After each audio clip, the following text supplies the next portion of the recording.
Salut, je suis Lydie, coach de vie par la médecine chinoise, puis aujourd'hui je vais te montrer à cuisiner une salade de carottes et algues. Si tu trouves ça cool les recettes thérapeutiques chinoises, abonne-toi à ma chaîne ou inscris-toi à mes mini-coachings.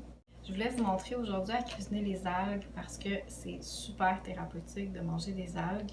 Ça aide pour toutes sortes de conditions. Je recommande souvent à mes patients de manger des algues.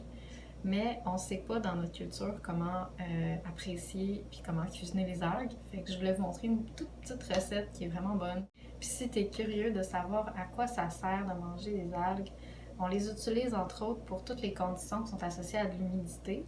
Donc ça peut être une fatigue chronique, un excès de poids. Donc ça va aider à drainer un petit peu l'excès, la surcharge à niveau lipidien ou à niveau lymphatique.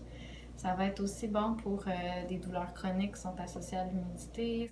Ça va aider à enlever la surcharge toxique dans les cas de cancer. Ça va aider à avoir une meilleure élimination. Ça va aussi aider à défaire toutes sortes de masses dans le corps qu'on peut avoir accumulées.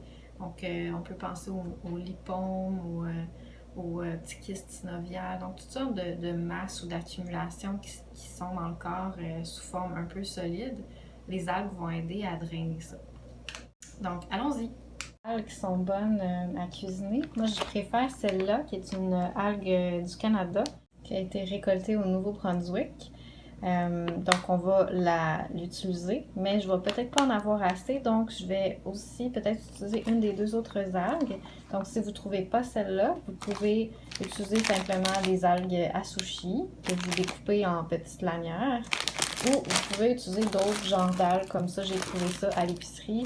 Je vais les réhydrater, voir qu'est-ce que ça donne. Donc il va me falloir des carottes, des algues, du sésame grillé, du sel et de l'huile. Et je peux ajouter, si je veux, de l'huile de sésame grillée. Ensuite, je coupe mes carottes dans la forme qui me plaît. D'abord, je dois faire réhydrater les algues. Donc, je fais un petit bain comme ça pendant 5 minutes. Normalement, j'utilise vraiment les algues du Canada. Donc, je suis habituée à celle-là. Mais là, j'ai décidé de faire hydrater à côté les autres algues que j'ai trouvées à l'épicerie qui ressemblent à ça. Donc, je vais vous en redonner des nouvelles. Je vais faire cuire les carottes à la vapeur. Et pendant ce temps-là, je vais griller à sec le sésame. Donc là, j'ai drainé mes algues.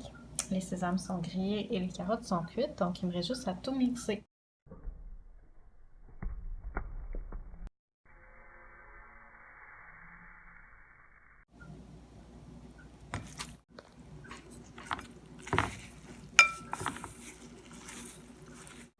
Comme vous avez vu, j'ai pas eu besoin de couper les algues parce que c'est vraiment délicat, donc ils vont se défaire quand je vais brasser. Et le goût des algues se combine super bien avec le sésame grillé, donc c'est souvent mélangé là, dans les cultures asiatiques. Il me reste juste à saler, puis huiler au goût. Puis les autres algues, je les ai drainées, mais j'aime pas beaucoup la texture, donc ce que je vais faire, c'est que je vais essayer en soupe.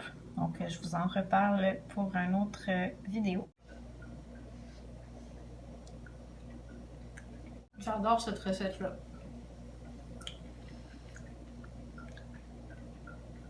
Bon appétit!